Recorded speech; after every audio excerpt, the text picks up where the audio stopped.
Vous aussi, vous en avez marre de regarder votre montre tout le temps et de vous dire c'est pas possible, il est cette heure-là. En effet, c'est vrai qu'aujourd'hui, on est facilement débordé dans notre vie perso comme dans notre vie pro.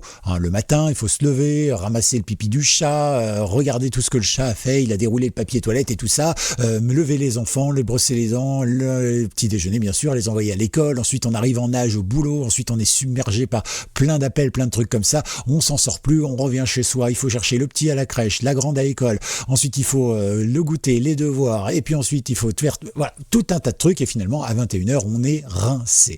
Eh bien pour vous organiser, que vous ayez des enfants ou pas, que ce soit professionnel ou personnel, vous allez pouvoir gagner du temps grâce à ce que je vous propose aujourd'hui, un manager de temps, bien sûr très efficace, vous allez le voir. Bienvenue à tous, c'est Gaël, content de vous retrouver. Et aujourd'hui, votre compagnon informatique, c'est-à-dire moi, enfin j'espère, eh bien je vais vous proposer un petit logiciel vraiment sympa. Un logiciel qui s'appelle Productivity. Et ce logiciel, Super Productivity, eh bien c'est un outil qui va vous permettre de gérer au mieux le timing de votre vie avec tout plein d'outils en un. On va en parler dans quelques minutes. Dans cette vidéo, on va découvrir ce logiciel, Super Productivity. On va aussi profiter de la découverte de ce logiciel pour se poser, mais pourquoi est-ce qu'on a besoin d'organiser son travail et combien de temps réellement on peut gagner? Là, je pourrais répondre à vos questions parce que, quelque part, moi, je l'utilise déjà depuis un moment. Ensuite, comment il protège votre vie privée? Quels sont les moyens mis en place? Les intégrations avec les plateformes populaires, notamment pour les développeurs. Mais si vous n'êtes pas développeur, il n'y a pas de souci. Et enfin, eh bien, je vous ferai une petite démo rapide pour vous montrer un peu comment ça marche. Mais avant, vous connaissez le principe. Il y a un petit bouton là qui s'appelle s'abonner. Vous cliquez dessus, c'est gratuit pour tous ceux qui ne sont pas abonnés. Voilà. Pour les autres, non, ne cliquez pas dessus, ça vous désabonnerait, ce serait dommage. En tout cas, une chose est sûre, nous allons parler dès maintenant de Super Productivity et je vais me mettre sur la droite. Alors, maintenant, nous allons ensemble découvrir ce logiciel. Alors, je l'ai prévu ici et il s'agit de Super Productivity. Alors, c'est un logiciel à la base qui est développé par des Allemands. Voilà. Même si, effectivement, comme vous pouvez le voir ici, si vous mettez le /fr à la fin, eh bien, vous l'aurez en français. Alors ça, c'est pas un souci. Je note également, et je pense que ça c'est important de vous le dire, mais ce logiciel, voilà, il est bien sûr en français également une fois que vous l'installez, et vous allez pouvoir le mettre dans toutes les langues que vous le souhaitez. Super Productivity, eh bien, c'est un logiciel qui va vous aider à maîtriser votre flux de travail. Alors qu'est-ce que ça veut dire? Eh bien, ça veut dire que dès que vous allez avoir une tâche, vous allez l'inscrire. Vous allez lui dire, voilà, pour cette tâche, par exemple, il me faut 2 heures. Eh bien, dans ce cas-là, vous pouvez mettre presque une sorte de chronomètre et comme ça, eh bien, il va vous aider à gérer le temps et au bout de 2 heures, il vous dira, tiens, il faut faire une pause, tiens, machin, tiens, truc. Et voilà. Donc, c'est vrai que ça va vous aider à bien travailler et ça va être très, très efficace. Alors vous avez ici toutes les fonctions, c'est bien, c'est en français, c'est écrit suffisamment gros, du coup j'aurai pas de souci pour vous le montrer. Mais globalement vous avez ici la suivi du temps en un seul clic. En effet, vous allez voir que c'est super simple, l'interface est très claire, le suivi du temps simple avec raccourci clavier, pas besoin de configuration complexe, hein. Vous l'ouvrez, vous installez, vous travaillez. Voilà, c'est pas plus compliqué que ça, ça aide contre la procrastination, le fait de remettre au lendemain. C'est vrai qu'il y a une technique qui est utilisée, celle du Pomodoro. Alors c'est un ingénieur du sud de l'Europe qui a créé cette technique, il me semble que c'était dans les années 80, et en fait ça aide à l'organisation dans le temps de travail avec bien justement une part de travail intense où on est super concentré, puis des parts où on nous rappelle qu'il faut faire des pauses intelligentes pour rester concentré. C'est fait en fonction du rythme de vie et du rythme de l'humain. Voilà, donc c'est vraiment quelqu'un d'intéressant. N'hésitez pas à regarder un petit peu sa fiche Wikipédia, monsieur Pomodoro, et c'est vrai que toute l'étude qu'il a faite et les outils, eh bien aujourd'hui sont largement intégrés dans nos outils de productivité, donc on peut lui dire merci. Il y a bien sûr un journal de travail avancé avec des feuilles de temps qui sont générées. Alors pour vous, peut-être que dans la vie de tous les jours, ça va pas vous servir, sauf pour vous dire le lundi matin, je suis débordé. Mais sinon, globalement, ça peut peut-être vous aider si vous êtes freelance par exemple et que, comme moi, vous facturez autant. Alors pas sur YouTube, heureusement, mais dans ma vie de tous les jours, moi je suis freelance et donc je facture au temps passé. Et donc c'est vrai que c'est très pratique parce que quand je me mets dans une tâche, j'appuie sur le démarrage et puis donc je travaille sur la tâche en non-stop pendant le temps qu'il faut. À la fin, j'appuie sur arrêter et ça me dit pas vous avez travaillé 1h43 ou 2 heures et voilà. Et donc après j'ai plus qu'à envoyer ça à mon client et comme ça il me paye en fonction du tarif que j'avais soumis. Voilà. C'est pas plus compliqué que ça. Sinon, vous le voyez ici, c'est open source et gratuit, complètement transparent, personnalisable et gratuit pour toujours. Voilà, rejoignez des milliers de contributeurs si vous souhaitez vous aussi apporter votre petite idée au code ou tout simplement une petite ligne de code si vous le voulez. Bien sûr, vous avez des intégrations avec des outils professionnels pour le codage parce qu'à la base, c'est fait pour les développeurs, mais c'est pas une obligation bien évidemment, mais c'est vrai que ça permet de travailler en fait à plusieurs et de donner une sorte de transparence dans les tâches que vous faites directement sur les plus grandes comme GitHub, je vous envoie souvent là-bas, GitLab ou encore Jira.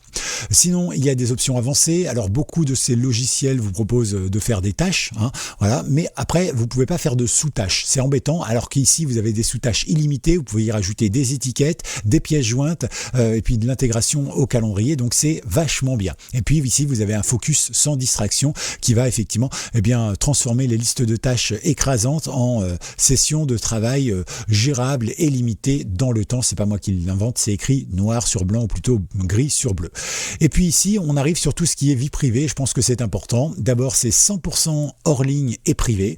Alors 100% hors ligne et privé, ça veut dire que les données elles sont sur votre ordinateur ou votre smartphone, elles ne quittent pas votre smartphone, pas sans votre autorisation bien sûr. Les autorisations ça vient, par exemple ici on peut avoir une synchronisation multiplateforme, c'est-à-dire que sur votre iOS, sur votre Android, sur Mac, Linux ou Windows par exemple, vous pouvez très bien choisir de tout connecter avec le même cloud par exemple. Vous pouvez le faire en disant tiens je vais utiliser Google Drive ou Dropbox par exemple, et puis vous allez à ce moment-là relier ce logiciel à Dropbox sur votre smartphone et sur votre ordinateur, et ainsi les données vont se synchroniser. Alors vous le savez, quand vous synchronisez des données sur le cloud, le problème c'est que le cloud peut lire les données, sauf que vous pouvez travailler de manière sécurisée parce que ça va chiffrer les données. Le chiffrement de données c'est quoi ? C'est tout simplement lorsque par exemple moi j'écris quelque chose, admettons j'écris gestion avancée des tâches sur un dossier et que je veux l'envoyer sur le cloud et que je veux chiffrer mon dossier, si je chiffre pas mon dossier, n'importe qui va pouvoir voir gestion avancée des tâches, mais si jamais c'est chiffré, on va voir 08 74 BLCD 7 je sais pas quoi arrobase dièse, etc. Bref, ça devient incompréhensible. Et c'est pour ça que c'est intéressant d'avoir son logiciel sur deux plateformes par exemple, un Android et n'importe quoi, un Windows, et que au milieu le cloud ne puisse pas avoir l'information. Pourquoi ? Parce que les clouds, on le sait, ils pompent les informations de la vie privée, tout ce qu'ils peuvent faire, ils nous surveillent, et du coup si c'est chiffré ils peuvent pas le faire, et puis si jamais le cloud se fait attaquer, il n'y a pas de souci non plus parce que le hacker pourra pas déchiffrer ce que vous avez mis.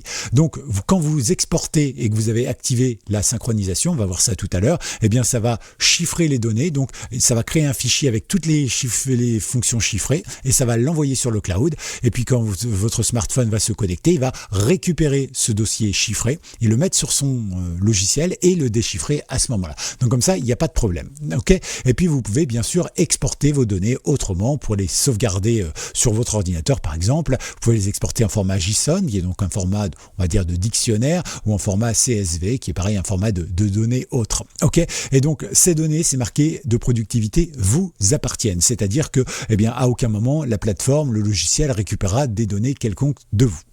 Voilà, c'est clair, c'est net, c'est efficace, c'était important de le dire. Alors maintenant que vous avez vu un petit peu comment on peut faire, ou en tout cas ce qu'il promet, je vous propose tout simplement de découvrir rapidement ce logiciel. Alors pour ça, on va aller ici dans Download, en haut, et on va cliquer dessus. Une fois que vous y êtes, vous choisissez votre plateforme, donc pour Windows en version normale, en version portable, en version ARM64 par exemple pour ceux qui ont une tablette Windows ou quoi que ce soit. Ok, vous pouvez même l'avoir directement depuis le Microsoft Store. Pour macOS, c'est ici, et pour Linux, vous voyez, vous pouvez l'avoir aussi directement en FlatHub ou pourquoi pas en app image si vous voulez pas l'installer. Vous pouvez l'installer directement avec les paquets si vous le voulez. Vous avez Android, vous avez bien sûr iOS et vous avez même la version web. Alors moi je vous conseille pas la version web parce que du coup la sécurité des données elle est quand même un petit peu moins performante, on va dire. Mais bon, après, il y en a qui ont la flemme d'installer ça sur tous les appareils et on peut les comprendre, tout à fait. C'est un choix de vie. Donc ici, vous téléchargez comme vous voulez. Moi, je vais télécharger le setup.exe. Je clique dessus et il télécharge tout seul. Je vais l'arrêter parce que moi, c'est déjà téléchargé. Il fait 180 mégas, je crois, quelque chose comme ça. On va retourner dessus. Ici, il fait 197 mégas pour être très précis. Une fois que c'est fait, je peux double-cliquer dessus. Donc ici, il va l'installer. Alors, petite précision pendant qu'il l'installe, parce que certains n'auront peut-être pas ça. Moi, comme je l'ai déjà sur mon ordinateur, eh bien, j'ai pas eu ce message, mais je vais vous montrer globalement ce qui peut vous arriver. Quand vous l'installez sur Windows, vous pouvez avoir cet écran bleu. Alors là, ici, c'est écrit en allemand, mais c'est pareil en français. Et en gros, ça veut dire Smart Defender, à identifier le machin, etc., comme potentiellement dangereux pour votre ordinateur. Que nenni, il n'y a pas de virus à l'intérieur, je tiens à le préciser. Smart Defender, qu'est-ce que c'est? Eh bien, c'est une sorte de logiciel qui dit que si c'est pas un logiciel connu, développé par Microsoft, par Apple ou par Adobe par exemple, eh bien dans ce cas-là, on va afficher ce message pour prévenir les gens que c'est pas un bon logiciel. Ouais, parce que eux ne veulent que des gros logiciels. Mais ça veut pas dire qu'il y a un virus dedans, tout comme ça veut pas dire que s'il s'affiche pas, mais que vous téléchargez une version craquée de Windows ou n'importe quoi, que vous n'allez pas avoir un virus à l'intérieur. Vous voyez, donc il faut toujours prendre ça avec un peu des pincettes. Pour cela, vous avez ici plus d'informations en général. C'est un petit lien et vous cliquez dessus. Une fois que vous cliquez dessus, vous avez ceci qui apparaît avec évidemment ici, normalement ici, Inconnu Publisher ou éditeur inconnu en français. Et ensuite, vous pouvez exécuter ou ne pas exécuter en français. Donc voilà, vous cliquez bien sur exécuter et là, vous arriverez après à l'installation. Moi, ça y est, il s'est lancé tout seul. Vous voyez, ça c'est super cool. Alors au départ il est en anglais, quoique ça c'est en anglais, mais je vois que le reste a été détecté en français, c'est plutôt une bonne chose. Donc ici vous voyez qu'ici ils nous disent que c'est une sorte de to-do app pour nous aider effectivement. Ils nous proposent un petit tour, donc on va faire le petit tour rapidement, voilà, donc c'est fait, ok, on ne va pas plus loin, c'est fini. Alors la première chose qu'il faut faire, vous voyez que moi ici j'ai des démos, parce que j'ai effacé mes bases et puis je vous en ai refait une autre l'autre jour. Et puis du coup j'ai oublié d'effacer, c'est pas grave. Donc ici on va dans les réglages, d'accord? Si jamais vous ne l'avez pas en français, vous allez dans les réglages en bas ici et quand vous cliquez dessus sur réglages, eh bien vous allez pouvoir en premier choisir langue. Quand vous choisissez langue, eh bien vous choisissez français. Voilà. Donc c'est pas plus compliqué que ça, ça fonctionne bien, ça marche bien. Parfait. Vous pouvez après choisir plein de choses. Alors la première chose qu'on va faire peut-être c'est en haut. Ici, parce que certains me le demandent sans arrêt, de mettre en mode dark, parce que peut-être que c'est plus joli, je ne sais pas, ou certains ont des problèmes visuels, je comprends tout à fait. Ok, donc ça c'est cool. On peut bien sûr régler plein de petites choses, alors je vous laisserai lire parce que c'est en français, puis ça dépendra essentiellement de vous, de ce dont vous avez besoin et tout ça.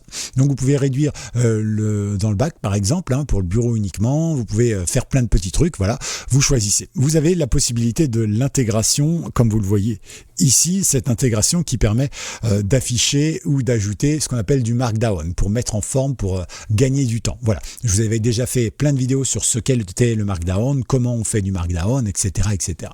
Bref, voilà, c'est pas mal de choses et vous avez évidemment plein d'options ici comme les raccourcis clavier, comment on gère les actions d'inactivité, comment on fait la chronologie, etc. On peut activer plein de petits trucs. Après, ça, ce sera à vous de voir avec les rappels évidemment que vous pouvez avoir toutes les 10 minutes, les 50 minutes, voilà, vraiment comme vous voulez, suivi du temps. Vous pouvez gérer aussi le son, voilà, pendant que vous travaillez, est-ce que vous allez avoir du son ou pas, pour les tâches qui s'ouvrent, qui se ferment, voilà, des petits plugins également. Alors ici c'est en expérimental, alors attention aux plugins, des plugins c'est quoi? C'est des petits bouts de programme qui vont s'ajouter à celui-là et qui vont vous offrir des fonctions supplémentaires. Mais le problème de cela, alors je ne sais pas si elles sont toutes open source, ça veut dire que je ne sais pas si elles vont récupérer vos données ou pas. Par exemple ici vous avez une aide à l'IA qui va pouvoir venir bien effectivement travailler avec vous sur votre logiciel. C'est très bien, vous pouvez l'activer, il suffit simplement de cliquer dessus. Mais le problème de ça, c'est que en réalité, est-ce que l'IA va collecter des données, c'est intrinsèque à l'IA, elle n'y peut rien. Mais après, cette IA, comme elle n'est pas sur votre ordinateur, on ne sait pas trop ce qui va se passer. Donc prudence, évidemment, si vous voulez sauvegarder vos données. Après, c'est de la gestion de planification de tâches. C'est pas très grave si quelqu'un récupère vos données et sait que vous devez choisir, chercher vos enfants à 8h à la crèche et que vous avez rendez-vous avec votre mari pour un dîner en amoureux à 23h. Vous voyez, il n'y a pas de... C'est pas très grave à ce moment-là, à ce niveau-là. Ok, donc vous avez plein de petites choses comme ça. Vous avez bien sûr des modes concentration, comment vous voulez gérer ces modes concentration. Le fameux Pomodoro Timer, est-ce que vous voulez l'activer ou pas? Donc vous pouvez l'activer. Et ici, vous voyez, vous avez à nouveau plein d'options qui vous proposent des phases de pause, des phases de concentration de travail, voilà, des phases de pause longues, etc. Donc voilà, vous pouvez vraiment choisir plein de petits trucs. C'est vous qui voyez, c'est très très précis. C'est un des plus précis du marché, évidemment, et même par rapport à tous ses concurrents qui sont payants, lui est gratuit, il fonctionne mais vraiment magnifiquement. Les autres sont carrément à l'amende. Vous avez quelque chose qui peut être sympa ici, c'est le mode Domina qui permet de sélectionner une voix, voilà, de rajouter du texte, de faire des trucs. Alors, ça marche mieux quand c'est de l'anglais, hein, je vous le dis, donc bon, après, c'est vous qui choisissez. Vous pourrez faire le test si vous le souhaitez. Et ici, vous avez toute la partie synchronisation. Cette partie synchronisation, elle vous permet d'activer la synchronisation automatiquement. Donc là, vous allez par exemple l'activer, puis choisir par exemple Dropbox, WebDAV ou pourquoi pas directement en fichier local. Alors, ça ne vous empêche pas, par exemple, si vous êtes comme moi, que vous avez Drive, voilà, cherchez le mot, eh bien si vous avez Drive, vous pouvez très bien faire Local File ici, et puis vous pouvez choisir le chemin, et voyez, moi, mon Drive, par exemple, il est là. D'accord? Donc je peux cliquer dessus et choisir un dossier et tout ça. Et comme c'est synchronisé automatiquement avec mon Drive à moi, eh bien quand je vais l'envoyer, toutes les données automatiquement en synchronisation, eh bien ça va automatiquement synchroniser les données sur mon Drive qui vont être automatiquement synchronisées du coup avec mon smartphone. Voilà donc une autre manière de faire les choses. Mais dans ce cas-là, pensez bien à activer la configuration avancée. Vous allez donc pouvoir compresser la base de données pour un transfert plus rapide. Ça, ça dépend ce que vous mettez dedans. Si vous mettez que les textes ici, bon, ça va aller, mais si vous commencez à mettre des documents et tout ça, il peut y en avoir lourd. Donc, vous pouvez l'activer si vous le souhaitez. Et puis, sinon, ici, surtout, activez le chiffrement de bout en bout. Et donc ici, vous allez mettre un mot de passe et surtout, il ne faudra pas l'oublier. OK? Et donc, à partir de ce moment-là, même si vous l'envoyez sur Drive, même si vous l'envoyez directement à commer.news ou à la petite grand-mère là qui est à côté avec ses jumelles qui note les départs et les arrêts des gens dans son impasse, il n'y a pas de souci. Vous allez pouvoir avoir toutes ces informations qui vont être protégées et elle ne pourra pas voir. Voilà. Ensuite, vous avez les imports-exports si vous souhaitez importer, exporter vos données pour les sauvegarder vous-même quelque part. Et puis, vous avez bien sûr la possibilité de faire des backups et même des sauvegardes automatiques. Là, c'est vous qui choisissez. Donc, vous voyez, il y a déjà pas mal et de quoi faire et je vous laisse faire là-dessus. Ce que l'on va pouvoir faire maintenant, c'est s'intéresser par exemple aux tâches pour aujourd'hui. Donc on voit que ici par exemple, on n'a pas de tâches. Donc cette tâche par exemple, on va pouvoir lui donner des tâches avec par exemple, on va lui dire, je sais pas, ménage. Voilà, ici, et on pourrait lui dire par exemple, quelle heure, 7h, 8h, 9h, quelle heure est-il chez moi, 14h42. Eh bien, on va le faire comme ça. Hein. Alors du coup, ça va être 2h30 par exemple. Ici, voilà. Et là, estimate, ça va être le temps de ma tâche. On va dire par exemple que ma tâche, le ménage, je le fais tous les jours. Allez, en 30 minutes, ça devrait suffire. Voilà, ça y est, ça a été ajouté. Donc on voit bien que cette tâche-là, elle a été ajoutée ici. Et vous allez pouvoir maintenant le faire simplement en cliquant par exemple sur commencer le suivi du temps. Et là vous voyez que vous avez un compteur qui se met en rouge. Vous êtes en rouge ici et vous avez votre tâche qui est lancée. Et ça c'est quelque chose de vraiment bien. Vous pouvez bien sûr passer à la session Pomodoro ou encore arrêter la session Pomodoro. Donc on va y passer par exemple et on voit maintenant amusez-vous, bougez et revenez dans 5 minutes. Donc vous voyez ça vous permet de faire des pauses quand vous le souhaitez. Donc c'est parti, là on a 5 minutes de pause, on fait ce qu'on veut, on a notre icône qui est bleue. Et puis ensuite, on peut revenir à la session suivante pour le travail si on en a besoin. Ici, bien sûr, on peut afficher, masquer les notes, on peut bien sûr montrer ou cacher le panneau des problèmes s'il y en a eu, activer le suivi, etc., etc. Vous pouvez, bien sûr, alors ça c'est pour la boîte de réception, bien sûr, mais aussi programmer. Alors quand vous programmez, vous voyez que vous avez ici une chronologie et vous pouvez faire jour par jour ou tout simplement semaine par semaine, ce que vous voulez. Donc là, on va laisser les choses par défaut, par exemple ici, et on va dire que par exemple je vais avoir une tâche ici. Je crée une tâche ici par exemple, et cette tâche on va l'appeler tâche. Bon, parce que ça me plaît, voilà. Et donc à ce moment-là, je peux aller là et je peux, si je veux, choisir ce que je veux, nickel, voilà. Donc je peux bien sûr la prendre, la déplacer parce que si elle n'est pas à la bonne heure, c'est possible, voilà, tout simplement. Hop, là on crée une tâche, ça marche nickel. Et vous pouvez faire CTRL 1 par exemple pour passer en fait de la date à ce qu'on a. Et si on veut en créer une deuxième, voilà, on peut vraiment faire pas mal de petites choses qui sont efficaces. On a le planificateur de tâches. Ça c'est bien aussi, au lieu de créer systématiquement une tâche comme ça tous les jours, eh ben, on peut créer notre tâche ici directement en disant bah tiens, je crée une tâche là, je crée une tâche là, je crée une tâche là, etc., etc. Du coup, ça va vous aider à vous concentrer. Et enfin, vous avez le tableau. Alors ici, on n'a pas créé de tag, mais ça peut vous aider à avoir des tags, par exemple, enregistrement de vidéo. Voilà, vous faites ça 3 fois par jour. Vous faites après, je sais pas moi, ménage tous les jours, évidemment. Vous allez chercher les enfants à l'école au moins 5 fois par semaine, etc., etc. Et puis, vous allez pouvoir voir petit à petit grâce à Kanban. Kanban, c'est tout simple. Grâce à Kanban, c'est la possibilité d'avoir des tableaux, des visuels en fait, qui vont vous permettre de voir un petit peu où vous vous situez, comment vous organisez les tâches. Vous allez voir qu'à certains moments, eh bien, vous êtes plus creux et à d'autres plus boostés. Bah, peut-être que vous pouvez déplacer certaines tâches à ce moment-là et vous allez réussir à créer des choses. Vous pouvez bien sûr aller ici dans Projet et puis vous pouvez créer un nouveau projet. Vous mettez un nom, par exemple, Projet. Voilà, vous lui mettez une couleur, un petit icône si vous le souhaitez, avec un Activi du backup. Et puis une fois que c'est fait, vous avez votre projet ici et vous pouvez rajouter des tâches. Donc par exemple, qu'est-ce qu'on aurait ici? Tâche 1. Tâche 1, ça c'est pour le titre par exemple. Ensuite ici, je vais lui mettre un tag. Donc je vais mettre, je sais pas, vidéo par exemple. Voilà, et l'arrobase pour mettre l'heure par exemple. Donc ici on va mettre, je sais pas, 16 heures. On va pouvoir le faire comme ça. Et on a notre projet, 16 heures, estimate, on va dire que ça nous prend 30 minutes. Et on ajoute notre tâche, créer un nouveau tag vidéo, oui, parce que j'en avais pas jusqu'à présent. Et vous voyez que ici, j'ai mon tag vidéo qui est apparu et qui me permet maintenant d'avoir ceci. Parfait. Et donc après, on peut gérer notre tâche comme on en a envie, la lancer quand on en a envie. Et vous voyez que ici, vous avez les balises, vous avez vraiment tout qui est fait et vous pouvez faire plein de petits trucs. Voilà un petit peu donc ce que je voulais vous montrer. Alors c'est pas la vidéo qui va révolutionner votre vie, mais peut-être qui va vous aider à mieux organiser tout ça. Moi je trouve ça plutôt sympa, efficace. Vous pouvez bien sûr créer une nouvelle tâche à chaque instant ici. Vous pouvez bien sûr déclencher la synchronisation si jamais vous ne l'aviez pas fait. Donc vous cliquez dessus et vous retombez sur la synchronisation. Choisissez votre fournisseur. Alors pour la première fois, il faudra le choisir évidemment, mais une fois que c'est fait, voilà, vous choisissez ça. Et l'intervalle de temps de la synchronisation, toutes les minutes.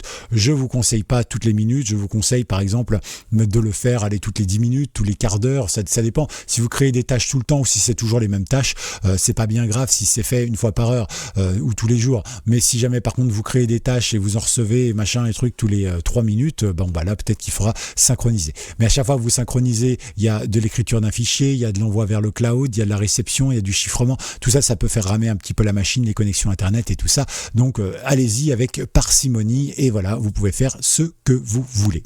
Vous avez été jusqu'au bout, parfait. Donc si on résume rapidement, Super Productivité, c'est un logiciel multiplateforme, open source, gratuit, qui ne collecte pas vos données et qui est capable de synchroniser de manière sécurisée en chiffrant vos données si possible. Il est parfait pour l'organisation du temps de travail, pour gérer son temps, ses tâches, pour améliorer évidemment sa productivité, si jamais c'est votre cas et votre choix évidemment. Voilà, quel que soit votre niveau, vous avez vu que vous n'avez pas besoin de connaissances particulières pour ça. Les développeurs l'adorent, les freelances également. Moi je suis freelance donc j'en profite à fond. Voilà, c'est vrai qu'il y a une intégration très pointue qui permet vraiment de faire plein de petites choses très agréables et qui permettent d'aller de l'avant vraiment dans notre vision globale de tout ce qu'on a prévu. Et puis enfin, eh bien, tous ceux qui veulent une meilleure organisation, vous pouvez toujours vous pencher dessus, vous l'essayez, vous aimez pas après, chacun voit ça. Tous les infos, les liens et tout ça, je vous mets ça directement dans Patreon. Pourquoi je ne le mets plus en lien directement? C'est parce que YouTube fait des misères parfois quand on met certains logiciels en lien, je sais pas pourquoi il aime pas, alors que par exemple il m'a fait le coup sur une vidéo qui avait été publiée il y a plus d'1 an, il m'a fait le coup récemment, il m'a dit votre vidéo a failli être censurée mais on va censurer que le lien, vous ne serez exceptionnellement pas sanctionné, voilà, donc pas le droit d'écrire, pas le droit de publier des vidéos, etc. Vous ne serez exceptionnellement pas sanctionné pour ci, pour ça. Donc pour pas prendre de risque, de doute que cette chaîne s'achève plutôt qu'elle ne devrait s'achever, eh bien je vous propose de retrouver les liens directement dans Patreon, bien sûr, c'est gratuit, vous avez en plus de ça un article bonus qui vous rappelle l'essentiel de cette vidéo et qui vous donne des clés supplémentaires si vous en avez besoin. Voilà, j'espère que vous savez tout. Hashtag Super Productivity ou productivité si vous le voulez en français, c'est ce que vous mettez bien sûr directement dans la description. N'hésitez pas non plus à me mettre si vous utilisez déjà des logiciels comme ça, alors open source ou pas, gratuit ou pas d'ailleurs, hein, pour voir un petit peu ce que vous utilisez, parce que ça peut être intéressant pour moi de faire des tutos dessus ou tout simplement de mieux comprendre ce que vous utilisez et ce que vous aimez utiliser. À tout bientôt, c'était Gaël. Pensez à mettre un petit pouce en l'air si vous avez aimé cette vidéo pour me remercier, ça booste l'algorithme et donc grâce à vous, la vidéo sera plus proposée. Alors merci de votre implication et puis n'hésitez pas à être plus productif et n'oubliez pas de garder dans votre super productivité comme ça un petit temps pour regarder 3 fois par semaine des petits tutos de Gaël sur Simple et Gratuit sur YouTube. À plus, ciao.